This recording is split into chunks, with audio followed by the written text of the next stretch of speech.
Hey, welcome back to Deck Check MTG. My name is Ganesh. If you're new to this channel, I'm a somewhat decent cEDH player who plays Blue Farm and Frog Thrass. So I went with Farm for this tournament, and you can see the picture of me with the other top four in the background here. So for this video, I'm going to discuss my full tournament experience, what happened in the individual games, and my thoughts on the cEDH meta. It'll be a ton of fun, so strap in and let's get started. And remember, if you like this sort of content, don't forget to like and subscribe. So for me, planning for this tournament was a bit last minute. I went with a couple friends, and we really only finalized things a few days prior. The reason being that I've been playing a lot of tournaments lately, and there was also some other tournament the same day, and both of them were about 3 hours away from where we live. So we decided to go to the larger tournament, which was, of course, the Card House Games 5K in Lawton, Oklahoma. The drive there was pretty chill. We stopped at this gas station, which had this amazing cow statue, and that was pretty cool. I took a picture with it. I think every good cEDH road tip needs a cow picture. It's kind of in the laws of cEDH. The tournament itself was at the Comancheria Hotel and Convention Center, which is a pretty decent-sized hotel next to a casino. Plus, it seemed to be non-smoking, which is really good because I have asthma and I probably would have just died. Otherwise, I wouldn't have been able to play in the tournament. So it was a good thing it was non-smoking. Once we get in, I just saw some other friends that I recognized. I just said hi. I recognized all the judges, and I knew they were good judges, so there was no worries there. After the opening announcements, which were pretty standard, round one started. My first game was actually a three-player pod, which I was really not happy about because I was playing Farm, which is somewhat of a slower-ish mid-range deck, although it can go fast. And to make matters worse, I was actually in third seat. Going last in a three-pod is just kind of miserable. But anyway, so there was an Itali going first, Rogthras going second, and myself in last on Blue Farm. Our mulligan decision was actually super interesting. Vic, the Rogthras player, I happen to be friends with him. I happen to know him. Was really insistent we mulligan responsibly. Since there was an Itali in the first seat, mine and his chances of actually winning the game were really low if we didn't mulligan responsibly. So in the mulligan discussion, Vic was really, really insistent that we find some sort of early interaction or we would just lose, and I was very inclined to agree. Turbo decks are super, super favored in three-player pods because the chances of them getting stopped by a counterspell are so much lower. You have, whatever it is, 25% less chance of hitting a Force of Will, a Mindbreak Trap, having to play into another Rhystic Study or Remora. So turbo decks in general just get a lot stronger in those lower pods. Mulligan responsibly is basically the cEDH version of saying buckle up, strap in, don't get cheesed. And Vic's whole thing during that entire mulligan discussion was I don't care if one of the two of us happens to win because later on in the game, but I want to have a game. I don't want to just lose on turn one or two to a Tali just through mulligans through turbo. So I thought it was very reasonable. I kept that in mind during the mulligan process. I almost stopped on a hand with a turn two Rhystic Study, but we discussed it a bit, and he convinced me to mull for a hand with some sort of early answer. I didn't say specifically, hey, this is the turn two study. I was just saying this is pretty good, but it doesn't really have much interaction. So I mulled that hand away. Another hand I saw had a Mana Vault and a Force of Will, but it didn't have a blue card with it, so I mulled that one away as well. It wasn't until I think my 5 that I saw a hand with very early interaction. So I had a Gemstone Cavern, 2 other lands, a Necropotence and a Swan Song, and that was the interaction I was looking for. Swan Song is just like the very polite, no thanks of blue counter magic. It doesn't hit creatures, but it kind of hits most of the other things you care about. So something really funny that happened was when we were discussing moles. The Itali player was saying we didn't really need to mull that hard for interaction. His hand wasn't that good. And then he showed us a Treasonous Ogre. And he was like, no, I can't cast this for a while. This is while we're doing mulligans. And then like a minute later, while me and Vic were still mulling, he said, whoops, I just realized I can't actually cast it turn 2. So I don't think he was intentionally trying to lie or anything. It was just he was tired, and there was reason. He said he didn't get much sleep last night. I don't think there's any ill intent or anything behind it. In fact, I felt a little bad for him because he was saying he just got like no sleep the night before. And apparently they also hit a deer on the way over to the tournament with their car. And he like showed us a picture of this like busted up car with like the hood smashed in. But hey, they made it to Lawton, Oklahoma. So, anyway, when he said he did have the turn 2 ogre, it didn't really matter since me and Vic were like hard mulling anyway. Yeah, so if you hit like a deer and you still make the event, I feel like you should get like some sort of medal or something. I don't know. Give the man a pack. But anyway, the Itali player leads off with the Orcish Lumberjack, which will give him a turn 2 Treason Ogre, like the one he saw us, and he had like a forest, of course, to start.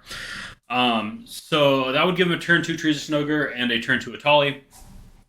Interestingly, Itali is both stronger and weaker in 3 pods because while it's harder to stop, they get one less card off the missing 4th player. Anyway, Vic fortunately had mulled down to like I think 4, and he found a mental misstep. I had to pass on it. We had a little discussion. I was like, I had to pass on it because my Swan Song just doesn't answer the Orcish. And after that, the game went pretty slow. I just sat there and I made my land drops and I held up my Swan Song. Unfortunately, Vic started missing a lot of land drops, and he was stuck on 2 lands, I think, that entire game. The Itali player got to 3 lands and then tried to play a 3-mana ritual, which got hit by my Swan Song.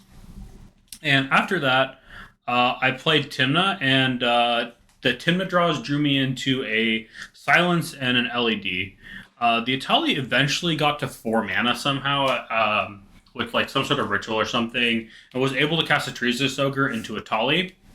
But I had Silence up, so I silenced in response to the Itali ETB trigger. So he still exiled the cards, but he couldn't cast them. Itali hit the One Ring off of his own deck, and then he hit like 2 other less relevant cards off of our deck. He told me after the game he had Dualcaster Mage up, so any counterspell would not have really worked because he could have just copied the counterspell and then his Itali would have resolved anyway. So Silence was actually the only thing that really would have gotten there. But regardless, his Itali flips weren't that good that turn, so I don't think it would have really mattered too much because the next turn I played Necropotence and my Lion's Eye Diamond, both of which resolved. The Itali, of course, didn't really have any counter magic for those bit of cards, and Vic was down to 2 lands, and he hadn't really drawn much throughout the game. He just didn't have a counterspell. So then I paid 35 life into Necropotence, and I went to my end step. In response to all those Necropotence triggers, I cracked my Lion's Eye Diamond for 3 red mana, since I did have a land that made blue up. So doing that lets me play Final Fortune, lets me play Born Upon the Wind and Valley Floodcaller. Because I have 3 red mana and 1 blue mana, I can cast any of those cards, right? So anyway, I managed to hit Valley Floodcaller, Underworld Breach, and a lot of mana rocks. So I just flashed out the Floodcaller. I played out my rocks. I flashed out Breach, and I think I had Gamble or something, and that was just the game right there. So just keep in mind, Necropotence is not really a lifestyle choice. It's more of a financial decision, but you have to pay life. So anyway, game 2 was me in first, Then Shorikai, TNT, and Malcolm Vile.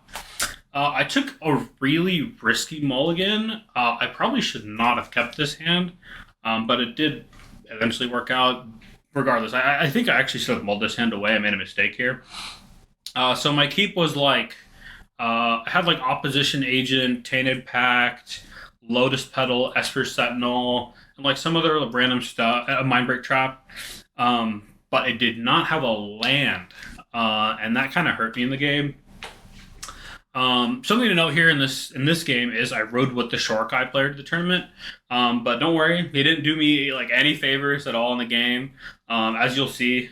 So in the early game, I play my Petal, I play my Esper, and I don't draw land for that first turn, which really sucked. But the Esper Sentinel did draw me a bunch of cards. I think on turn 2 or 3, I actually make my first land drop. I think it was turn 3. All the other 3 players are actually developing pretty good. Shortcut player is going a little slower. I think he plays like a Graph Digger's Cage turn 1, and it gives me an Esper draw and a land. And it gets back to my turn 4, and I finally top deck like a Dark Ritual. I then cast a Dark Ritual. Shortcut player stops me and is like, hey, are you going to play Necropotence? And I was like, no, I'm not playing Necropotence. I am Tainted Pacting to find a land, which is exactly what I did, believe it or not. I played my Dark Ritual, a Tainted Pact. I exiled some like random stuff off the top. It was like a Signet or something until I hit a land that let me get white. And then I used the black mana left over to cast my Lotho. And from that point, I like barely start to get back into the game. During all this, the TNT player has like both their commanders out. They have like a couple value creatures. They're drawing some cards. The Malcolm Vile has like a bunch of mana on the table. He's got like mana rocks galore, like Soul Ring, Signets. He's hitting all his land drops, that sort of thing. So I play the Lotho. Thankfully, it doesn't get Bowman that first time, which is good. I like barely start to get back in the game. I get a couple treasures off Lotho. And then on my next turn, I play Copy Enchantment. Now, notably, there is no Ristic, there's no Tide, there's no Remora on the board. So what I actually copy enchantment is I copy a Carpet of Flowers. Right, so then I play Fairy Mastermind so that I can trigger my Lotho, get that extra treasure. Shortcut goes next and activates his commander, and unfortunately the Malcolm Vile flashes in a Orcish Bowmaster in response. So I was holding a Psych Rift up as interaction, and then at that point a lot of politicking goes on between myself, the TNT player, and the Malcolm player, because both me and the TNT player, we both had like good boards. I had a Esper Lotho Fairy Mastermind, and the TNT player had both commanders, Mana Dork, and like just some other good stuff. So I tell him, hey, you're gonna get this one ping for sure, but if you start trying to ping my other stuff, I'm gonna have to bounce your Bowman because he didn't have the mana to replay it that same turn. I can't let it through if it's just gonna go through and kill all my stuff. So we politic a bunch. I say you can ping one of my things. That's fine. I get there's a lot of good stuff on the board. But for the other 2 pings, you need to ping TNT stuff because he's also getting a lot of value, right? Like it wasn't like I was just sitting there running away with the game. There's a whole other play in the game that was getting a lot of free draws and stuff. So I was like, don't put it all on me, otherwise I'm going to bounce it. So in the end, after a bunch of politicking, he does agree to, I think he just pings off my Fairy Mastermind, and then he kills something on Timna's board. I forget what it was. So after that, they politic a little bit more, and they're like, hey, the TNT player's like, hey, I can draw with my Timna, and I can get two draws off of Timna, and then that'll give you 2 pings for the Bowman to ping off both of my stuff. And I was like, okay, whatever. I mean, I didn't agree to it. I was just like, okay, we just moved on with the game. So then he goes to attacks, and in blocks or something. I don't think it really mattered. I bounced Timna with my Cyclonic Rift. So this does. I think this is probably like the game-winning play. If I had to guess, a play that won that game, because what it did was it took Timnah off of two extra draws, and it took two pings off the bowman. Um, so that was probably pretty huge. I think he, I think after that, the TNT player just passed or like played a land and passed or something, and then Malcolm just passed the turn, holding up Bowman, uh, and or sorry, his Bowman was on the board, and he was just sitting there holding up mana, and he had Malcolm on the board, notably, right? So I go to my turn, and what I'm holding: Silence, Grand Abolisher, um, Mindbreak Trap, enough mana to win with a tutor, and I'm also holding a Mnemonic Betrayal. So I pull out my second main phase, and I use my Carpet of Flowers trigger because the TNT player had three islands. So I actually get three white mana, which is huge in this situation because I didn't have like a ton of lands and mana. I just had like barely enough to do all this stuff. So that white mana was really important. So I play a Silence. Shorkai player, who I rode with, Force of Wills it. All right, so don't worry, I didn't get any free games here or anything like that. He forced Will to Silence immediately because the table looks around like, hey, does anyone have anything? And the Shorkai player was saying earlier on in the game, hey, I have something. If anyone tries to go for it, they're getting hit. But since I had Silence and Ground Abolisher, I was like, okay, maybe he has the one thing for Silence, but hopefully doesn't have the thing for Silence plus Abolisher. So that gets Force of Will. It turns out no one else has another counterspell during this whole turn rotation.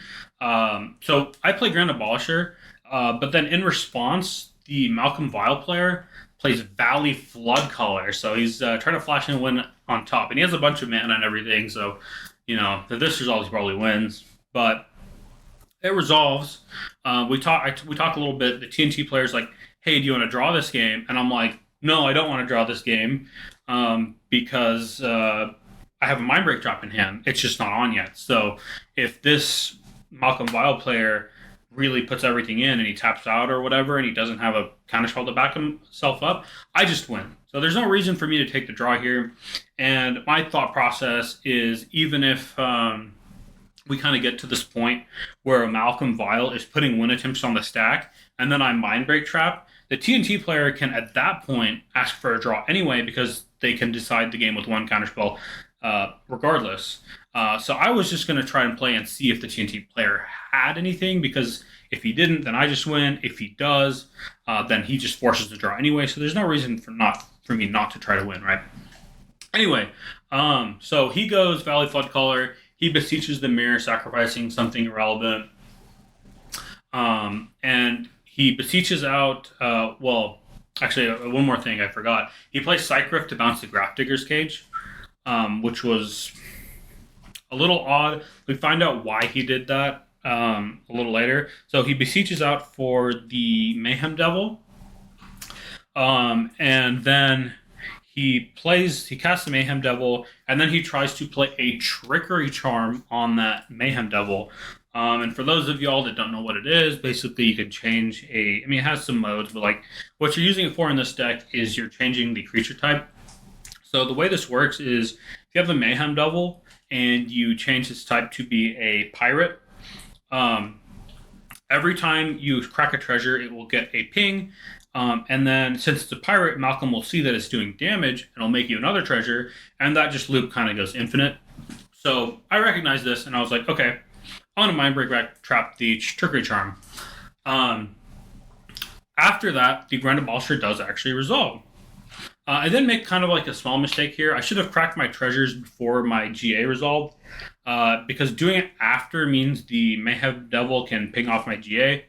But luckily, even though my GA died, I was able to win that game through like Mnemonic Betrayal, some tutors, and Underworld Breach. But yeah, the reason the guy, so we had that judge call I want to talk about real quick.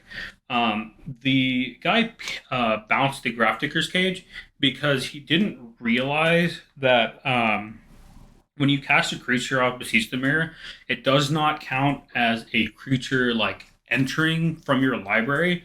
It's just a cast, so you don't actually have to bounce Grafdigger's Cage to bounce it. And then like another part of that same judge call was we were trying to figure out timing restrictions. So we're trying to figure out if you have a Valley Flood Caller on the board, which is a card that only gives your non-creatures spells flash, and then you have a Beseech that you're trying to cast a creature with. Can you do it? How does that work?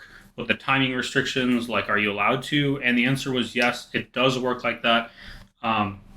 Beseech is what lets you kind of bypass the creature, sorcery speed timing restriction, lets you just cast it. So that was how I closed out game 2. It was a pretty interesting situation. I think if the Malcolm Vile had not bounced the Grafdigger's Cage, it would have made it a bit harder for me to win. But I think I still probably could have got there, maybe with Thorkel instead, because I had like a couple tutors. I was just a little tighter on mana. So that was game 2.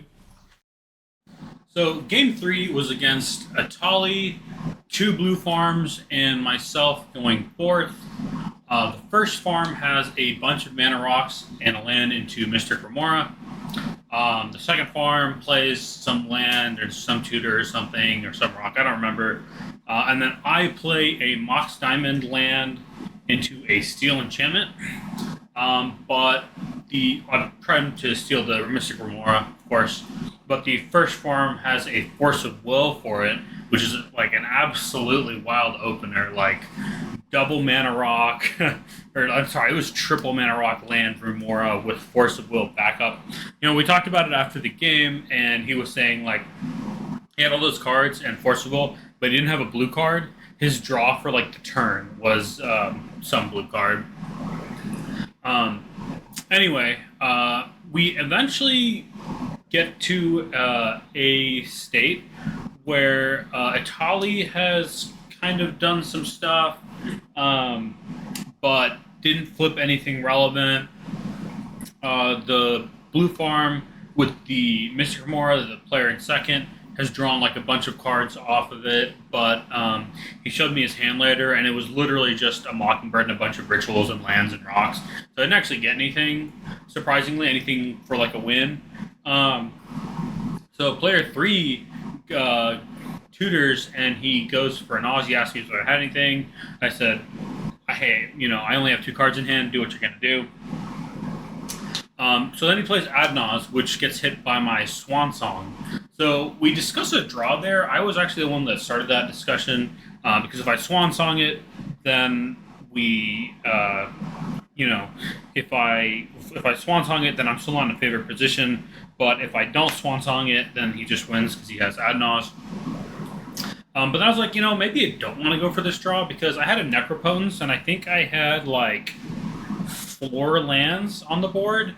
So if I top deck a land off my next draw specifically, I can win the game because I can go like, Necropotence, draw 35, whatever, and then maybe hit like a Board Upon a Wind.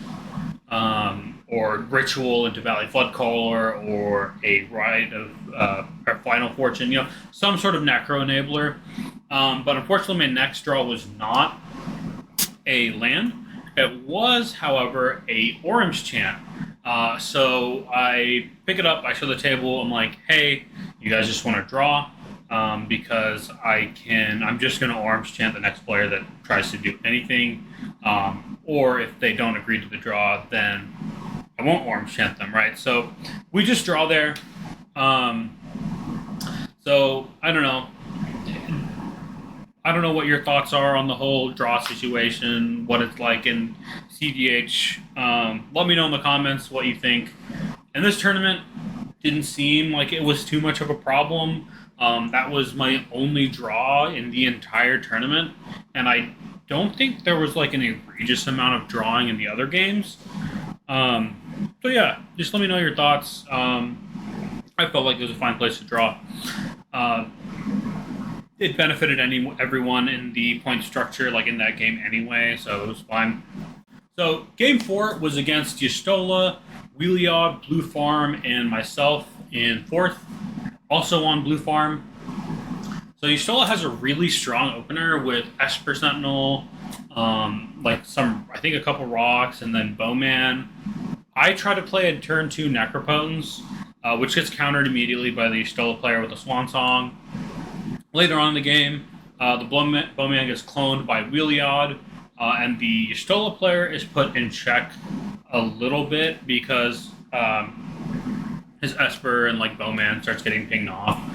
Um, what's kind of funny is the Yustola player was able to clone the Bowman again. He was able to clone the cloned Bowman and get a Bowman back, and it was like, okay, well, what can you do? So the critical point in this game is the other blue farm was able to resolve an ad nauseum, but he had no mana left. So that was player 3. So we let him go through it, but he doesn't hit any fast mana. So he has to pass the turn to me at like 5 life. Even though I have a creature, I don't want to lower his life total because he's holding up interaction for the other 2 players. I just passed my turn because I really didn't have any proactive game, anything. Because once I got blown out by my turn 2 Necro, I'd mulled low. I was in 4th seat. There wasn't really much I could do. So I just passed my turn. Yustola player goes to combat because he has like his commander on board and like some other Bowman stuff, and he just kills him. The next turn, I play Copy Artifact to get a Wishclaw Talisman because there's a Wishclaw on the board. And I give it to Wheeliod because he only had like 2 cards in a hand. He had flipped his Wheeliod, but what can you do? I mean, you're going 4th, so you just kind of hope the other guy can handle him. The Yustola player then casts a wheel into a flipped Heliod, which was like a really big punt. Not going to complain about too much. What can you do? There's a reason the deck is called Wheeliod, and that is because it scales so hard with wheels or like risky studies. So for those of y'all that don't know what the backside of Heliod is, I'll put it right here. Basically, the reason it's so good is because it can make all these like big colorless spells just completely free. And you can combo off for there, and that's pretty much what happened. The Heliod player, in response to the wheel, cast an Enlightened Tutor, and he put a Coveted Jewel on top. He then proceeds to win the game because he played the Jewel at Flash Speed. Like, after we wheeled, I didn't have any interaction. I think the Yustola player might have had like 1 piece, that was it. Or maybe none. Because it didn't matter at that point. He was, Wheeliod player had like rocks and like gas anyway. So he flashed out the rocks, he flashed out the Jewel, he was able to start copying it, he was able to like bounce it back to his hand and then replay it for free, and then just start chaining stuff into, I think it was like a delivery Moogle or something, some sort of tutor, and then eventually he just went infinite and won the game. That was my only loss this tournament, and it wasn't really my fault, although I don't think I was winning that game anyway. I think maybe if it had gone another turn, I could have maybe angled it into a draw, maybe. It's hard to say. Anyway, game 5, I was first against another blue farm, a Timidargo, and a Rog Sai. So my mulligan what I kept was a Soul Ring and a Felwar Stone into a turn 2 Smothering Tithe. That mulligan discussion was a little bit funny because all 3 of the other players had either heard of me or had played games with me. I kind of know a couple of them, and the reason that's relevant is because they know I sometimes like to go fast. I'm sometimes a turbo player, right? So they're really expecting me to go for that turn 1 Necropotence or turn 2 Ad Nauseum, all the good stuff, all the fast wins, stuff like that. But that was not the hand I kept at all. And I kept telling them this. I was like, look, I'm not going to lie to you. I did not keep a fast hand in terms of turbo or anything. So it's a good hand, but it's not going to win the game on turn 2 or whatever. Or really even, I don't know. Anyway, so I go land into Soul Ring, and then I play my Felwar Stone, and then I go into my turn 2 Smothering Tithe. And it's worth noting The other decks mull pretty low. The blue farm plays like he goes down to like I think 4 or 5 or something. Tim Nadarga also goes semi low. The Roxai is the only one that kept like I think it was first 7 or 6, and he opened with a Gemstone Cavern, so that was really good for him. So player 2 farm just plays land pass. Tim Nadargo doesn't really plays I think land pass or something, and then Roxai goes land fetch, and in response to that fetch, the other blue farm fetches plays Dark Red Opposition Agent, which was crazy, right? But it made sense because I think he was just trying to hit his land drops. I think the Dark Red Oppo is actually pretty smart there because it took Roxai off of a fetch because he showed he was going to cast an Arcane Signet the turn, and the blue farm was just like, whatever, I don't care, I'm just going to Oppo you. And we talked after and like during the game or something, and it turned out the Roxai was sitting on just a hand of full tutors. So that Oppo agent completely shut off the Roxai.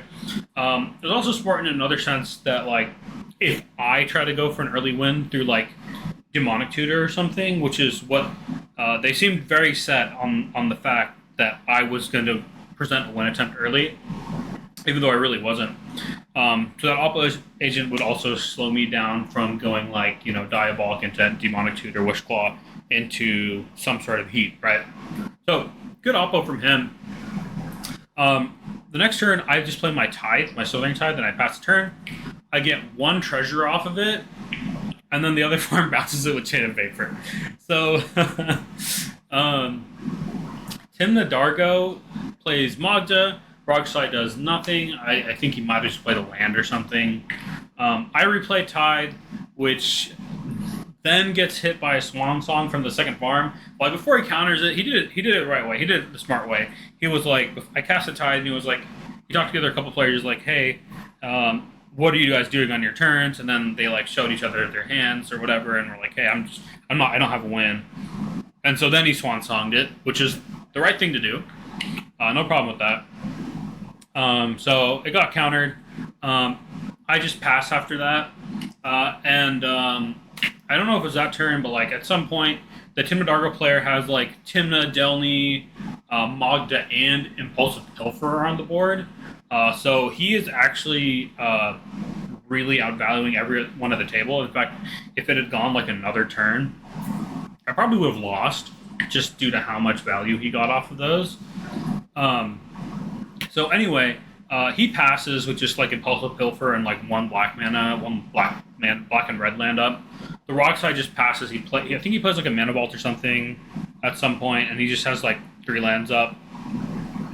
After that, so I go into my turn, and I have like I have a good amount of mana, even though my Tithe has gotten killed, because I have the Soul Ring, the Stone. I've been hitting all of my land drops, so I'm not really hurting for mana.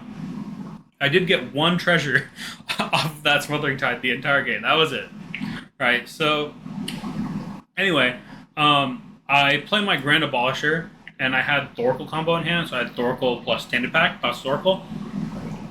And I was also sitting on Orm's Chant. So the Tim Nadargo player tries to sacrifice his Impulsive Pilfer in response with like the card Sacrifice, and that will give him a treasure. So I respond to the treasure trigger, and I Orm's Chant the Tim Nadargo player in response, so that I don't get Orm's Chanted myself or silenced. The Rogsai in the other farm had Mindbreak Trap and Otawara. Oh, a moth came out of nowhere. Yikes. Anyway, the Rogsai in the other farm, they just had Mindbreak Trap and Otawara, but I also had a SWAT in hand. So after my GA resolve, they talked about it a little bit, and the blue farm was like, hey, I can do this. And he showed them cards like, but, he needs to cast more spells. I was like, okay, this is very obviously like Fluster or Mindbreak Trap. More likely being Mindbreak Trap, right? So the Rogsai tries to Otawara my Grand Abolisher, but after I play, so GA resolves, I play my Thoracle, I cast Tainted Pact, and then in response he tries to Otawara my GA, and then I just show him the Deflecting SWAT, and then I just win the game because I'm under a silence effect. So Smothering Tithe, great card. Not so good when you pay 8 mana for it over 2 turns and you get 1 treasure out of it. When that stuff happens, it's kind of bad, I gotta admit. So I get to skip the semifinals because I was first place in Swiss.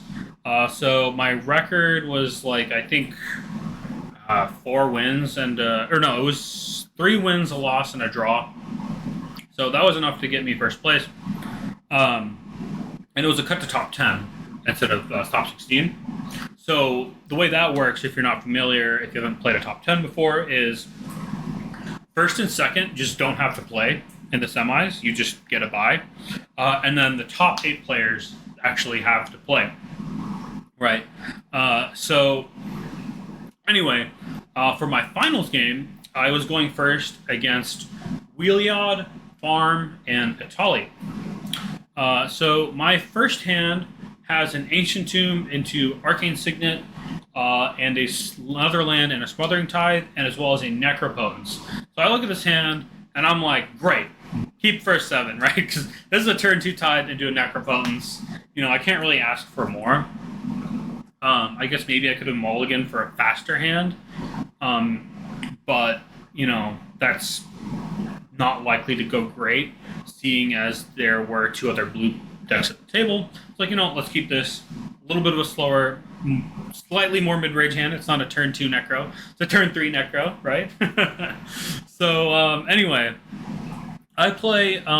so the Wheeliot has an insane opener. He has, land, Soul Ring, some sort of other rock, I think it was Opal, into Mana Vault, into the One Ring. It was just crazy. And then he draws off of it, passes. The farm, the other blue farm, just plays land, Mystic Remora, pass. And Atali plays some sort of fast mana or something, whatever, but not Atali, which is the important thing, right? And then on my turn 2, I play my Smothering Tithe, and the Wheeliot also had Esper Sentinels up at some point during this, so, and then he activates his One Ring into my Tithe, so I end up getting a bunch of treasures, so many, right? He I think it was the second turn, and he played Esper from hand and then a copy artifact copying the Esper, so I mean he was doing really well. I think if I hadn't just won the game there, he probably would have won. So that sort of turn rotation goes through. The blue form lets his Remora die, which really surprised me, and he played Ragavan instead. I can't really see a reason to do that unless he was going to try to go for a win attempt on the following turn with that treasure that Ragavan gave him. So maybe he needed 3 mana, and he was hoping it'd go land, Ragavan hit land into, I don't know, Gamble for something, Breach or something, who knows. But that was a little weird to me. On Atali's turn 3, he plays a Wandering Archaic, and I'm sitting there really strongly considering countering it because I have a Pacted Negation in hand, and I'm planning to win the next turn with Necropotence. Now remember, I have a bunch of treasures, so if I pact it, I can definitely pay the trigger and live no problem. But I was thinking, hey, I'm going to play this Necropotence. If someone else has this counterspell, I want the ability to play the Necropotence and then have my counterspell up, paying for the Wandering Archaic trigger, which I think might have been the incorrect logic. I probably should have just countered the Wandering Archaic, paid the 5, and then won, but I don't know. A little bit of a weird situation. Anyway, so I'm planning to win the next turn with my Necropotence. I then play my Necropotence on my next turn with a bunch of mana up. It resolves. I then cast Gamble, paying for Wandering Archaic, which resolves. And so I find my Born Upon a Wind. I shuffle it up. I had 4 cards in hand. I give it to the judge. I'm like, hey judge, can you randomize this? Because, you don't want any sort of allegations of foul play with Gamble and stuff. So I just give it to the judge. I let him do it. I think he rolls or something, rolls a die, and we go to 1, 2, 3, 4 out of 4. And it lands on my Pact of Negation. I discard that. I'm like, okay, whatever. That's not Born Upon the Wind. Then go to my end step, get all those Necrobones triggers.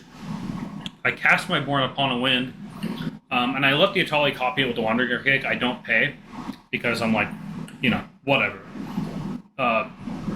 He could draw a card. He can get flash speed. I don't think there's any way for him to win on top of me because I'm also sitting there with like a bunch of interaction in my hand.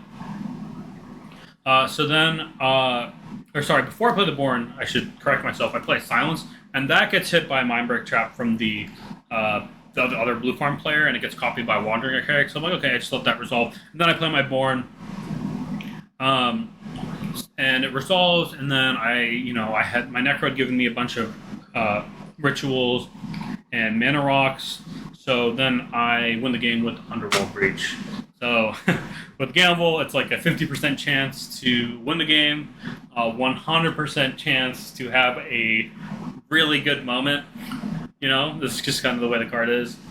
So all in all, I think the tournament meta is pretty healthy. I didn't feel in my games that there was too much of an issue of drawing. I didn't feel like there was too much like weird king making and like spite play. At least in my games, I saw some like heated moments in other games, which seemed reasonable to me. There was a lot of stuff going on, but whatever. I thought it was fine. I think there's a lot of room in cEDH for some fun, interactive, competitive games right now. There's like a lot of negativity out there, people saying like, oh, it's all overstick meta and stuff like that. But it didn't really seem like that to me in this tournament, at least. It seemed very fine. People were all pretty friendly. I had a good time. And here's that top 4 picture again. It was a super fun tournament. Thanks again to the TOs and the judges. And that should do it for this video. Don't forget to like and subscribe. And I will see you later.